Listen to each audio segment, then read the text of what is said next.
Friends, welcome to Telugu education tips YouTube channel. Friends, వాళ్ళ వీడియోలో నేను మీతో డిస్కస్ చేయబోతున్న టాపిక్ ఏంటంటే తెలంగాణ పాలసీ 2025కి సంబంధించి మనకు సర్టిఫికేట్ వెరిఫికేషన్ అయితే ఉంటుంది కదా. ఈ యొక్క సర్టిఫికేట్ వెరిఫికేషన్కి మీరు ఏమేమి సర్టిఫికేట్ తీసుకెళ్లాల్సి ఉంటుంది అన్న దాని గురించి లిస్ట్ నేను మీకు ప్రొవైడ్ చేస్తూ వీడియోలో అయితే మాట్లాడతాను. మెయిన్గా ఏదైతే 26th నుంచి మీరు సర్టిఫికేట్ వెరిఫికేషన్కి వెళ్తారో స్లాట్ బుక్ చేసుకున్న వాళ్ళు, అలా వెళ్ళేటప్పుడు ఏమేమి డాక్యుమెంట్స్ మీరు క్యారీ చేయాలి అన్నది లిస్ట్ నేను మీకు అయితే అప్డేట్ చేస్తాను. సో వీడియో అనేది చాలా ఇంట్రెస్టింగ్గా యూస్ఫుల్గా ఉంటుంది. పూర్తిగా చూడడానికి అయితే ట్రై చేయండి. ఇక టాపిక్ అయితే స్టార్ట్ చేసే ముందు నా చిన్న రిక్వెస్ట్ ఏంటంటే, ఇప్పటివరకు మన తెలుగు ఎడ్యుకేషన్ టిప్స్ యూట్యూబ్ ఛానల్ని మీరు ఎవరైనా సబ్స్క్రైబ్ చేయకుండా చూస్తున్నట్టే మీకు యూస్ఫుల్ అయ్యే ఇలాంటి ఎన్నో వీడియోస్ కోసం అయితే సబ్స్క్రైబ్ చేసుకోండి. ఫ్రెండ్స్, ఇక టాపిక్లోకి వచ్చేసినట్టయితే మెయిన్గా సర్టిఫికేట్ వెరిఫికేషన్కి ఏమేమి డాక్యుమెంట్స్ కావాలి అన్నది గమనిస్తే, ఇది అఫీషియల్స్ మనకు నోటిఫికేషన్లో అయితే అప్డేట్ చేశారు. అదే నేను మీకు చూపిస్తూ అయితే మాట్లాడతాను. ఇప్పుడు ఒక్కొక్క డాక్యుమెంట్ గురించి మనం అయితే మాట్లాడుకుందాం. మెయిన్గా మనకు ఈ యొక్క పాలసీ రిలేటెడ్గా గమనించినట్టయితే, ఏదైతే 26th నుంచి సర్టిఫికేట్ వెరిఫికేషన్ స్టార్ట్ అవుతుందో దీనికి ఇప్పుడు నేను ఏవైతే చెప్పే డాక్యుమెంట్స్ ఉంటాయో అవన్నీ కూడా 2 sets ఆఫ్ జిరాక్సెస్ అనేవి మీరు క్యారీ చేయాల్సి ఉంటుందని చెప్తున్నారు. ఒరిజినల్ క్యారీ చేయాలి. ఒరిజినల్తో పాటు 2 or 3 sets, వీలైతే 3 sets అనేది తీసుకెళ్ళండి. సో ఏంటి అంటే, మీరు 3 sets జిరాక్స్, అలానే ఒక సెట్ అనేది మనకు ఒరిజినల్ డాక్యుమెంట్స్ అయితే క్యారీ చేయండి. సో ఇలా ఇప్పుడు నేను చెప్పే డాక్యుమెంట్స్ అన్నీ క్యారీ చేయండి. ఎందుకు యూజ్ అవుతాయి అన్నది కూడా నేను చెప్తాను. మోస్ట్లీ మనకు తెలంగాణ పాలసీ రిలేటెడ్గా ర్యాంక్ కార్డ్ ఉంటుంది కదా, ఈ యొక్క ర్యాంక్ కార్డ్ అనేది మీరు క్యారీ అనేది చేయాల్సి ఉంటుంది. దీంతో పాటు గుర్తుపెట్టుకోండి, దీంతో పాటు ఏదైతే హాల్ టికెట్ ఉంటుంది కదా, మీ యొక్క పాలసీ రిలేటెడ్గా హాల్ టికెట్ క్యారీ చేయాల్సి ఉంటుంది. మీరు ఇప్పుడు ప్రాసెసింగ్ ఫీజు పే చేసిన తర్వాత, ఫీజు పే చేశారు అని చెప్పి ఒక రిసిప్ట్ అయితే వస్తుంది కదా, గుర్తుపెట్టుకోండి, ఫీజు పే రిలేటెడ్గా రిసిప్ట్ అయితే వస్తుంది కదా, ఈ యొక్క రిసిప్ట్ కూడా మీరైతే తీసుకెళ్లాల్సి ఉంటుంది. సో ఫస్ట్ డాక్యుమెంట్లోనే ఏమేమి ఇంక్లూడ్ అవుతాయి, తెలంగాణ పాలసీ రిలేటెడ్గా మీకు రిజల్ట్స్ వచ్చిన ర్యాంక్ కార్డు, మీ యొక్క హాల్ టికెట్, మీరు ఆన్లైన్లో స్లాట్ బుక్ చేసినప్పుడు ప్రాసెసింగ్ ఫీజు పే చేస్తే రిసిప్ట్ వస్తుంది కదా, ఆ యొక్క రిసిప్ట్, ఈ 3 డాక్యుమెంట్స్ ఫస్ట్ మీరైతే రెడీ చేసుకోండి. ఇవి మీరు తీసుకెళ్లాల్సి ఉంటుంది. దీంతో పాటు ఇంకా ఏంటి అంటే, ఆధార్ కార్డు కూడా మీరైతే తీసుకెళ్లాల్సి ఉంటుంది. దాంతోపాటు 10th క్లాస్ సంబంధించి ఏదైతే మార్క్స్ మెమో ఉంటుందో ఆ యొక్క మార్క్స్ మెమో తీసుకెళ్లాల్సి ఉంటుంది. ఇప్పుడు మార్క్స్ మెమో మీకు షార్ట్ మెమోస్ కానీ లాంగ్ మెమోస్ కానీ ఆల్రెడీ వచ్చి ఉంటే అవి తీసుకెళ్ళండి. ఎందుకంటే ప్రీవియస్ ఇయర్స్లో పాస్ అయిన స్టూడెంట్స్ ఎవరైనా రాసి ఉంటే వాళ్ళకి ఆల్రెడీ డాక్యుమెంట్స్ ఉంటాయి కాబట్టి వాళ్ళకి ప్రాబ్లం అయితే ఉండదు. సో అవి వాళ్ళు తీసుకెళ్ళండి. లేదు మీకు స్కూల్స్లో ఇంకా రాలేదు అంటే ఇంటర్నెట్లో వచ్చిన కాపీ ఉంటుంది కదా, అది కూడా మీరు తీసుకెళ్ళచ్చు, ప్రాబ్లం అయితే లేదు.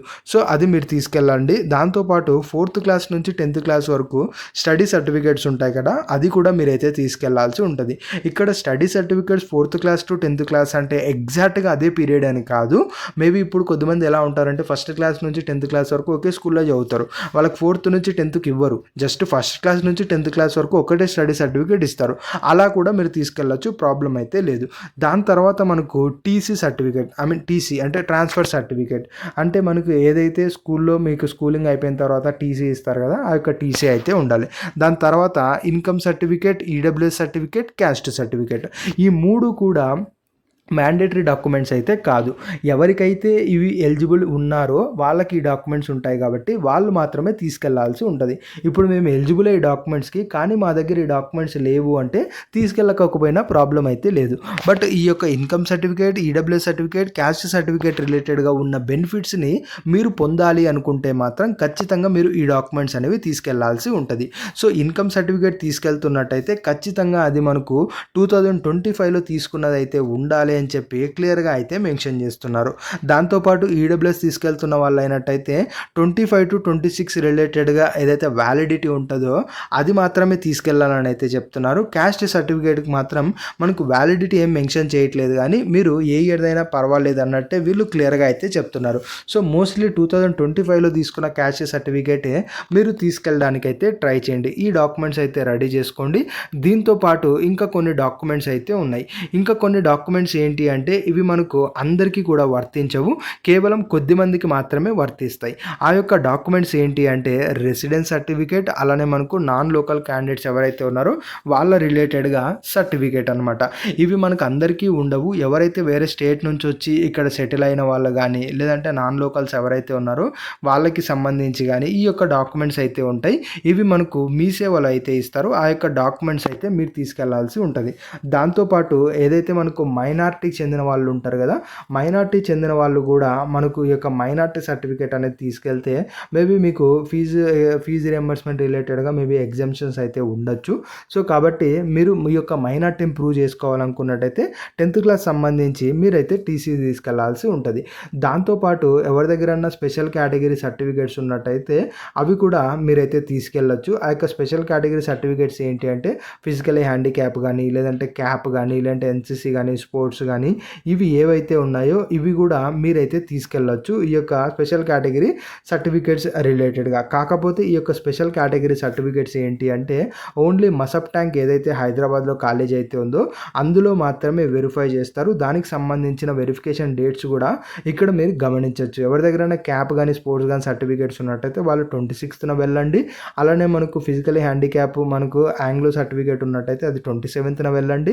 అలానే ఎన్సీసీ ఎవరి దగ్గర అయితే ఉందో వాళ్ళు 28th, 29th సర్టిఫికేట్ వెరిఫికేషన్కి ఆ యొక్క పర్టికులర్ డాక్యుమెంట్స్ని అయితే తీసుకెళ్లాల్సి ఉంటుంది.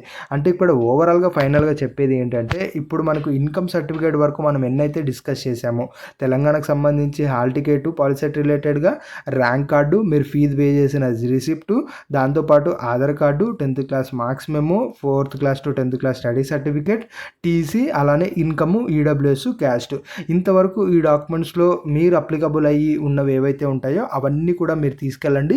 దీంతోపాటు ఒక 2 to 3 సెట్స్ జిరాక్సెస్, ఒక ఒరిజినల్ కాపీ, ఇవన్నీ తీసుకొని మీరు సర్టిఫికేట్ వెరిఫికేషన్కి 26 స్టార్ట్ అయ్యేదానికి వెళ్ళినట్టయితే మీకు సక్సెస్ఫుల్గా కౌన్సిలింగ్ అయిపోతుంది. ఇక స్పెషల్ కేటగిరీ ఎన్సీసీ స్పోర్ట్స్ ఏవైతే ఉన్నాయో వాటికి కూడా మీరు సపరేట్గా వెళ్ళాల్సి ఉంటుంది.